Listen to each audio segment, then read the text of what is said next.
I'm Collier Landry. And I'm Brenda Fisher. And this is Moving Past Murder. So, Brenda. Yes. As you know, I have a stalker. Yes, I do know that. A very persistent one.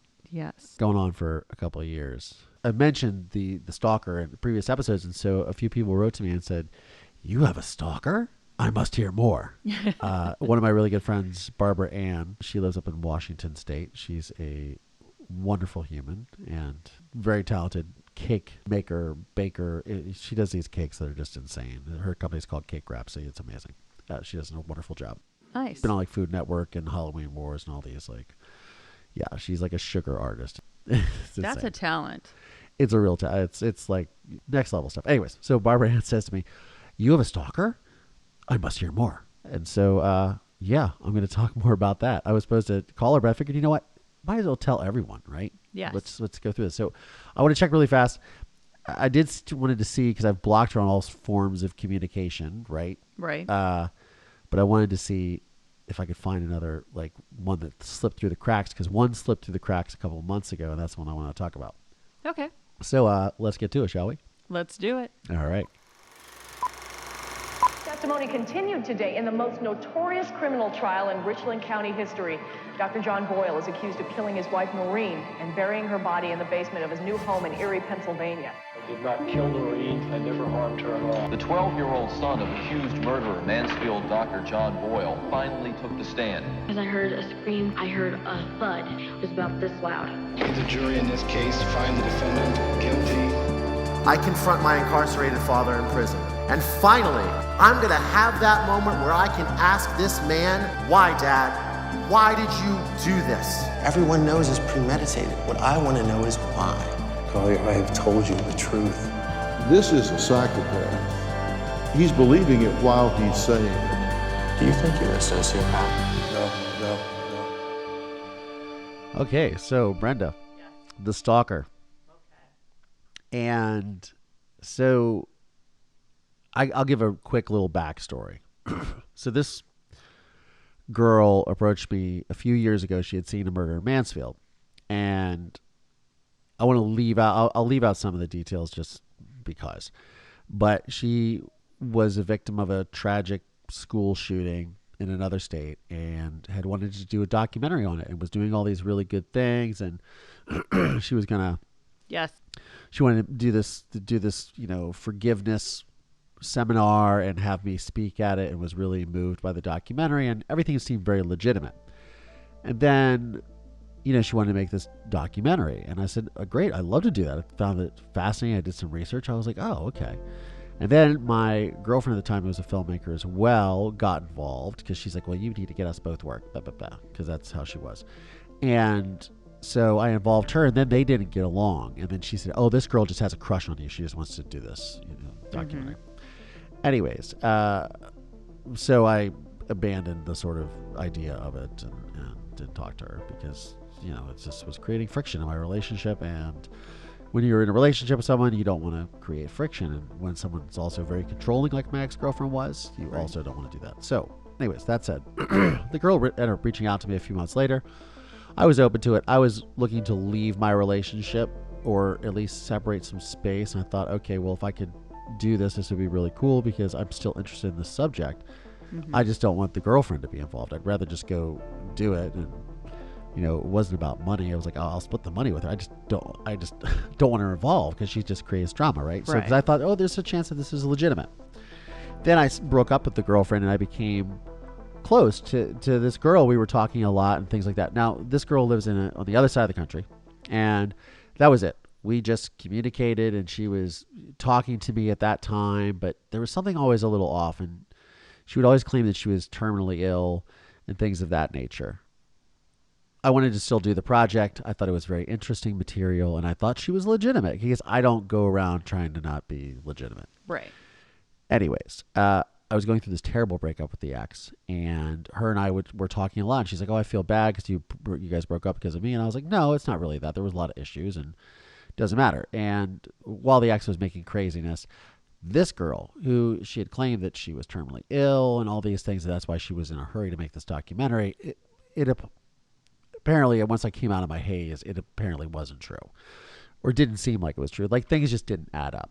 And I was like, okay, this is super weird. And then when I sort of, she'd like had talked to my parents. She found their number or contacted them on Facebook and said, oh, Collier's a really important person in my life. Like all this, like overstepped all these boundaries. Right. And I probably shouldn't have been talking to her at that time because I was not in a good space.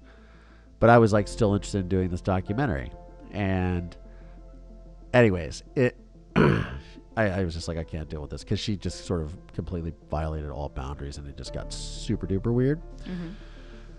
Hence contacting my parents, thing like that. After I was already going through it with the ex who was creating chaos for me, right? So I stopped talking to her. And then I blocked her, and then she would send me these messages saying how I, completely abandoned her and had all these people in my life that I discarded, like her. I discarded her and her feelings.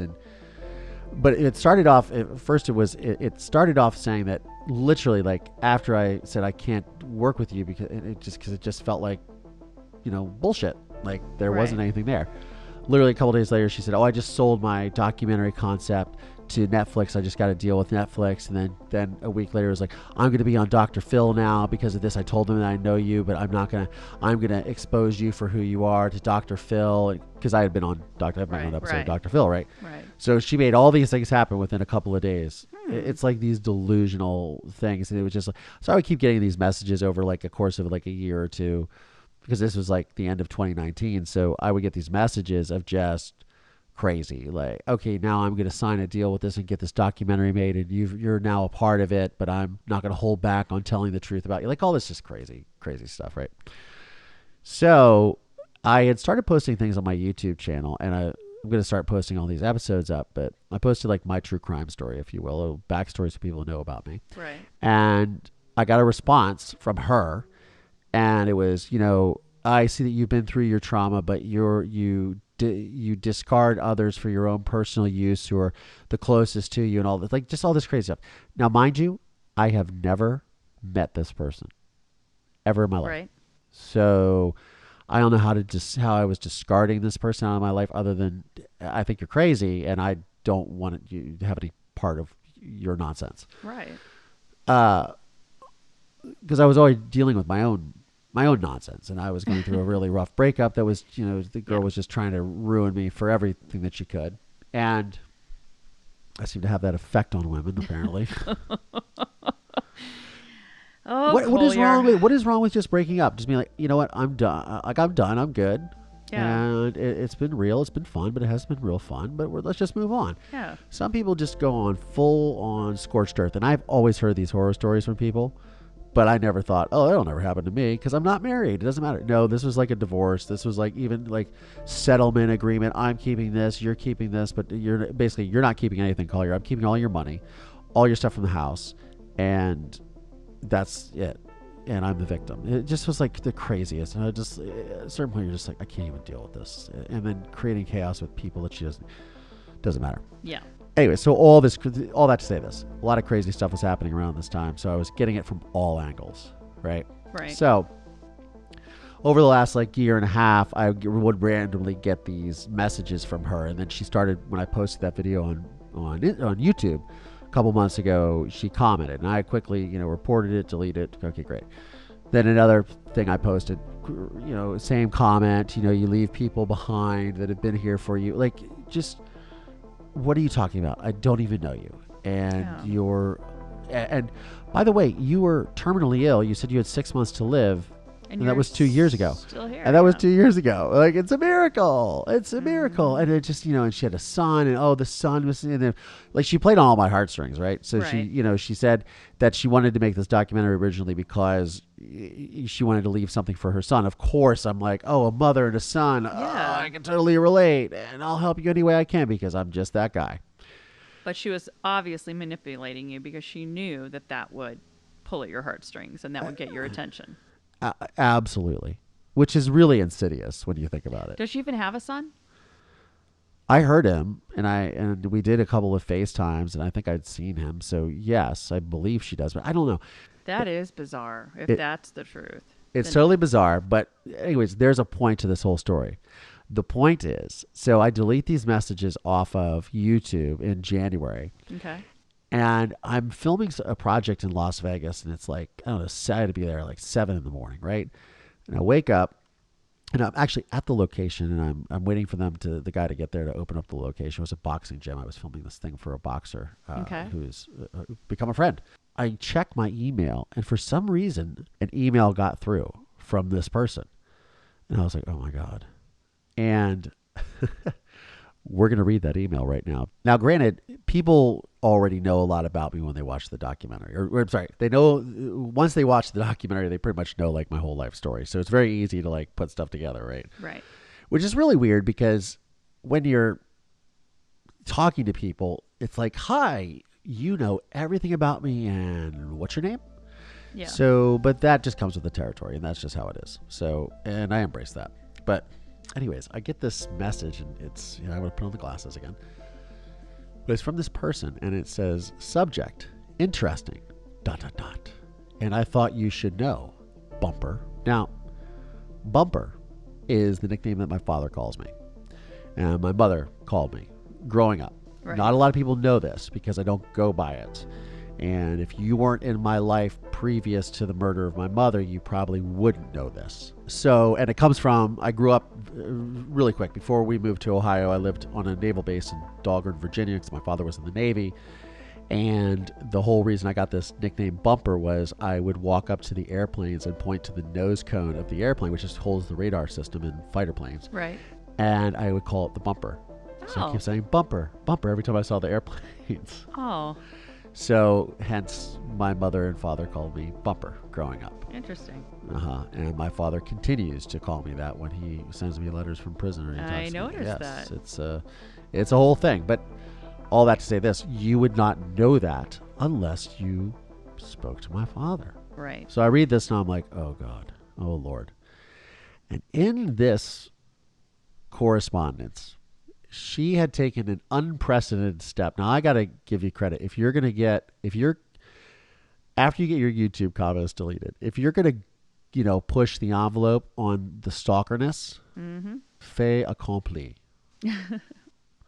So in this message, I have a screenshot from correspondence that she had with my father.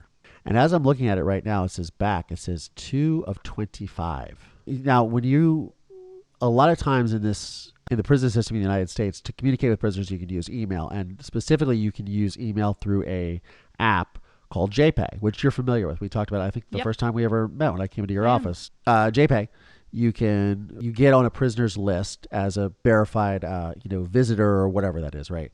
And then you can send email, or you can send mail, so they could be on the list of people that you can mail, right? I don't know how she got on this list, but now I'm looking at it, it says 2 of 25. So did she share 25 messages with him? First of all, probably. And he is okay. So I'm just going to read it, and then we're just going to analyze this really fast. So from John Boyle Jr., 1/27/2021 at 19:37 p.m. So 7:30 p.m. Eastern Time on the 27th of January of this year. Dear blank, thank you for your kind and gracious email. Yes, I do know you. Several years ago, Bumper, I call Collier Bumper, mentioned a girl who was helping him do his scheduling, appointments, business affairs, etc. Referred to her as Jen. So I am presuming that you are the very same Jen. Now, her name is not Jen, by the way. But, who knows? Who knows what her name is, right? She's a stalker. We don't know. Okay. If so, and if not, I laud you for your caring and loving of Bumper. And yes, I will keep our conversations between ourselves, but do not slip up and refer to what I tell you, because Bumper will spot it immediately and we will be caught. Ha! ! NP. Just a few things first. I will use the letters NP to signify new paragraph, because these JPay emails run every line together that we, in prison, send out, so they are most likely received a mess on your end. When we do communicate, can you please include, as you did, a return reply? I only earn $19 a month, which limits my spending significantly. Soap, toothpaste, medicines, etc. Not being a prison drug dealer / kitchen thief / panderer of young boys / or gambler, I do not have the money to do much except survive minimally. No, this is not a plea for money or anything else. It is just the way it is for me in here. Some fundamentals. I have a loving connection with Collier. He is deeply and unconditionally loved by me, and my disappointment with Collier in no way dilutes my love for him. My love is not dependent on his or our behaviors. It is never compromised by anger, despite things having gone tragically wrong. I understand trauma from adverse childhood events. I understand quite well that they hurt people in return. New paragraph. Some history.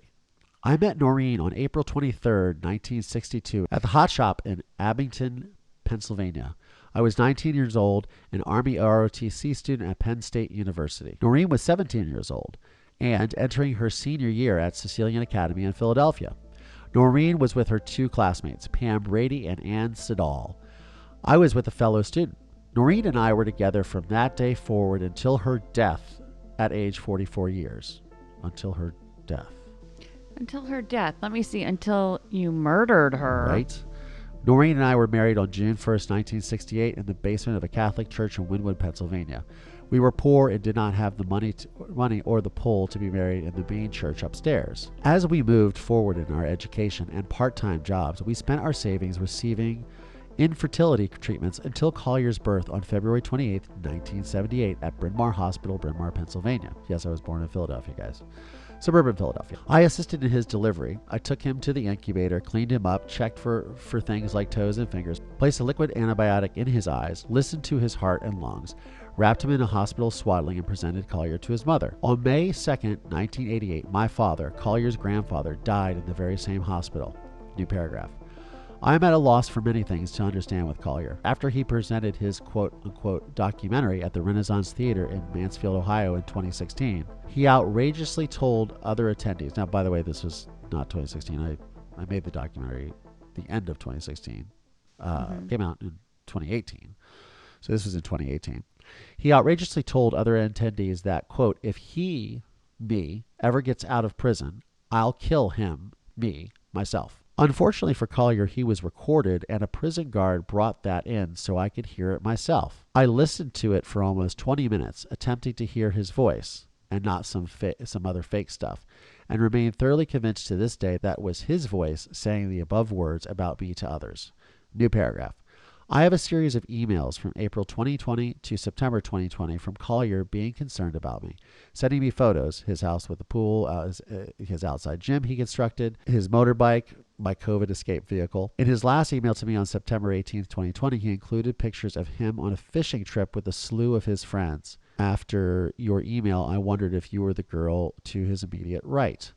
He spoke of his move to Santa Monica a couple of months ago, less than a mile from the ocean. Amazing, surfing, running, swimming, loving life. Work is great, making movies and moves. Oh, and all his tattoos, too. All his emails said, I love you, XO. I will gladly send them to you to see for yourself what I call conflicting behavior. Incidentally, in my reply to his September 18th, 2020 email, I asked him to write a support letter to the Ohio Parole Board for my release. I have not heard from Collier since that day. New paragraph. You are probably aware that Collier produced a videogram to the PB contesting my release. In his, quote, slickness, he told George and Susan, my adoptive parents, who told a bunch of other people who told me. So much for the false concerns for me, etc. of his prior emails. His disguising of his hatred for me, his bloodlust of a vendetta for me, and his out-and-out manipulations of everyone in his sphere. Watch out, baby girl.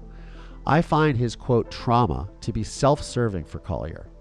Everyone knows he has voiced his inclination to produce another follow-up, quote, documentary. New paragraph. Again, I admire you for taking this bold step by contacting me, but I caution you to be conscious of where you place your heart and love with him. So, at this point in time, I view Collier as self-serving, manipulative, untrustworthy, and someone who wants to kill me if he gets the chance. New paragraph. Truth, eh? Well, I'm not Jack Nicholson or Tom Cruise in A Few Good Men, but Collier's, quote, truth seems to be relative to his expedient wants, not needs of a damaged psyche. New paragraph. I have been blessed to have been certified in grief recovery since 2011. I use my training and experiences daily in this horrific environment. I am currently teaching Grief and Loss Across the Lifespan by Judith L.M. McCoy and Carolyn Amber Walter. I recommend this book for you to read and become more acquainted with this topic. An excellent text. New paragraph. Oops, running out of space. Love and prayers always, Jack. Oh boy. So wait a minute now. He's saying that you think that he wants to kill you? No, he says that I said that I would kill my father if he got out of prison. Have you ever said that? No. Not exactly. Now, you know, we are very creative with, you know, when we edit together people's things. Somebody might have edited something together that said that, but I don't feel that way, first of all. Yeah. And I don't... I know, and you've never said anything like that, so... And I've never said anything like that. So, anyways, this is a crazy dialogue and a crazy can of worms that this person who I think has certain mental challenges, yeah. I think she has a lot of mental challenge. I think this is really crazy. Mm-hmm. And she opened up a can of worms, and I wanted to caution her, why would you do this? This to me is like the ultimate, like, this is like punching below the belt. Like, why would you contact my father, first of all? But let's go back a little bit in this letter, because I forgot about all this. My father feels that I am using my personal trauma of what happened to me, of him murdering my mother, for my own personal gain, and for me doing a documentary about this. Is that correct? Yes, that's what he said. Okay. So I made that film because I wanted to honor my mother. I wanted to help heal myself, and I wanted to maybe impact the life of one other person. And by the grace of God, it has impacted tens of thousands of people, which is amazing to be able to do as a filmmaker, to be able to do as a human. It's a blessing. I am very fortunate that the film had the impact it did on people. So I'm very grateful of that. Now, if I were to do something like that, what right does my father have to tell me that I can't actually make something positive out of it? Now, you know, in our last episode, we talked about my neighbor having seen the documentary, just kind of being astonished on why I'm not someone hiding in my bedroom, curled up in a fetal position all day after what happened to me. But is that what my father wanted? I mean, is that, honestly, do you think that could be what he wanted? You know, I think that in his mind, like, what he did was not a big deal.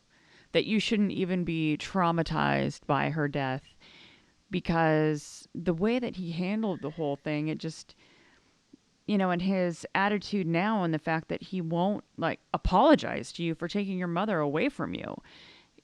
And he doesn't want to really take responsibility for it. He wants to keep saying it's an accident. You know, oh, this shouldn't be this traumatic on you. He took your mother away from you and made you basically an orphan, and you had to go live with strangers. I'm sorry. How is that not traumatic for you? And why in the heck shouldn't you get the opportunity to do something positive with it for yourself and for others? Exactly. So, you know, he says in this letter, yeah, and I did correspond with him that year. I hadn't spoken to him since the documentary, since I walked out of the room. And when I would travel around with the film, I'd be like, have you spoken to your father? I'm like, no, I haven't. I reached out to him because his prison during COVID was the first prison that made national news, where the entire, like, all the prison guards got sick. They all were taken to the hospital, and the National Guard came in and took over the prison per order of the governor. And my father ended up getting COVID. And I just was checking on him, like, what's going on? Because at the end of the day, he's my father. Right. And I wanted to make sure he was okay. And, you know, I'm sure some people are like, why? He's a bastard. Mm-hmm. Well, yeah, but he's still my father.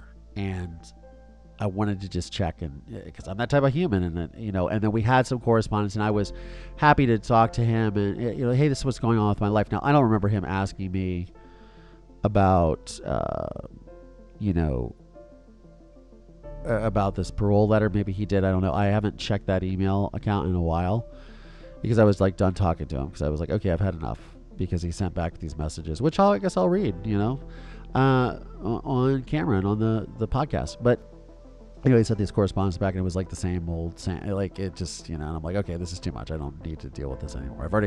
I've already moved past this aspect of my life. So inviting more crazy in, it was not something I wanted to do. But I didn't make a videogram or anything for the parole board or do any of the things he said. I don't know about the I would kill him thing. I think everybody was more concerned about when he got out, when he harmed me. It's as Dave Messmore said in the episode before, and as I talked to him about before. Does he even think that he has harmed you? I don't know. I mean, this is interesting to see this take on. I mean, this is like 3 months, not even 3 months ago that he wrote this. And it's like never. I feel horrible for what I did to affect Collier's life negatively. Not once have I ever heard that out of his mouth, not in the documentary, not in these letters with him running on to strangers about things. Not once does he take responsibility and act like he did anything wrong. He's acting like he's the victim in all of this. Yes, and that's the sociopathy aspect, I believe, or the psychopathy aspect of it, or just the narcissism or whatever it is. It's the complete denial of the destruction that someone has caused to another human being, let alone their son. Right. Their offspring. I'm sorry, I wasn't there for you to raise you and took your mother away, and you had nobody to raise you, and, alienated the rest of her family because of all the other awful crap I did, and now you're being raised by strangers, and I'm not even thanking them for what they've done, or exactly, or anybody else that was actually there for you. But good God, you need to rush right down and talk to the parole board and get me out of prison. Well, something that a lot of people don't know, we're going to do episodes about the making of Murder in Mansfield for sure, because it's fascinating. It's probably way better. For me, it's way better than the movie. Like I wish I was filming a documentary about making the documentary, because that was way more interesting to me than the actual. About the documentary? I mean, no, the documentary is fantastic, and everyone did a fantastic job. I've just, it was like playing the record on repeat 150 bajillion times because I'd already seen all this. I'd seen that movie before. Right. To me, the interesting thing was like how it got made, because getting anything made in Hollywood is always like huge challenge, a crapshoot, a lotto ticket, a whatever. It just is. But all the other obstacles that we had to deal, because you're dealing with a prison system and all this just craziness. It was really bizarre. So my father's take is, well, it's kind of interesting, that's for sure. I just don't get it. I'm like, dude, seriously, grow a pair and, admit to what you did. And you've been in prison for 33 years, give or take. At this point, everybody thinks you did it. So just take ownership of it. It's staggering. It is staggering. And this letter, this was written, 31 years later? Right. It shows that he hasn't changed a bit. Nope, not at all. It's bonkers. It is. Well, I was thinking.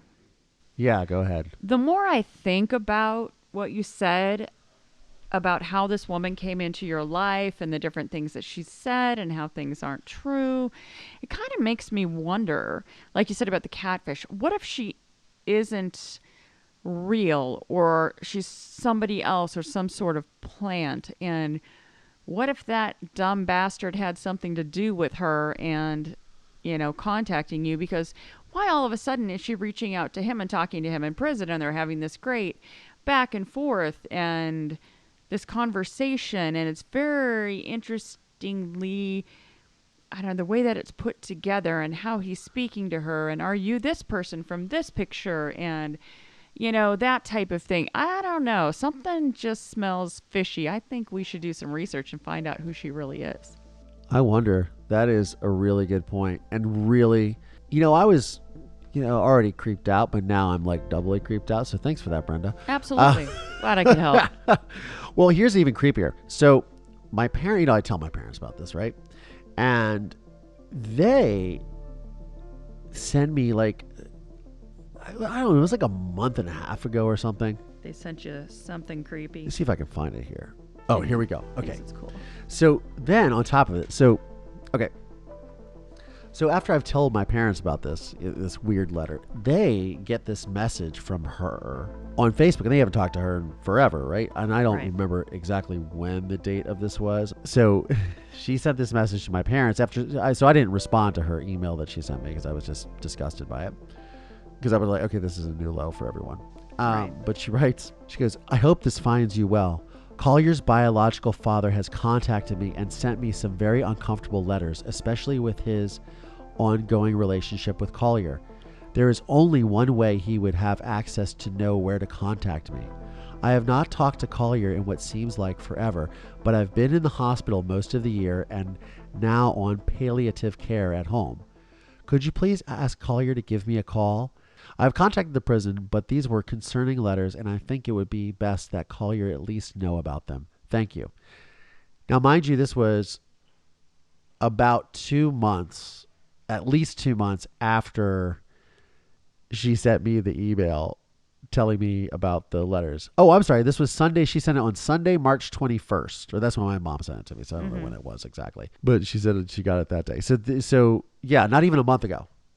She said this to my parents, feigning concern, saying, oh, I haven't spoken to Collier, but his father has reached out to me, but he would only have one way to contact me. Well, I guess what she was insinuating is that I have somehow been in contact with her father and given her contact information to my father. That, or he's somehow hacked my deleted messages from, just the level of insanity. So yeah, I think we should do a little investigation and try to figure out who this person is in real life. But I don't know if that's, it's just, this whole thing just goes down a rabbit hole. It's just... It kind of does, but it could be kind of fun to find out and see who this is and if it's just a crazy fan or... I guess fun for you, but for me, I don't even know what to do about this. This is just... This is like my life. Well, how about I do the research and I'll report back to you? That sounds like a great idea. Those interns that you have that are so amazing, they should get to it. They would probably be like, let's do it. You guys are hilarious. I know. All right. Well, I'm Collier Landry. And I'm Brenda Fisher. And this is Moving Past Murder. Thanks, y'all. This podcast is made possible by support from listeners just like you. Please subscribe via Apple Podcasts, Spotify, Audible. Find us on YouTube, youtube.com/Collier Landry.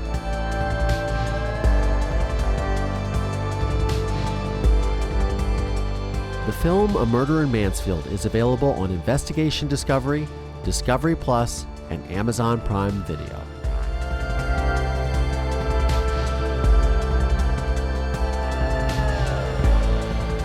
This podcast is a production of Don't Touch My Radio in association with RSA Entertainment. Please visit mpmpodcast.com to show your support today.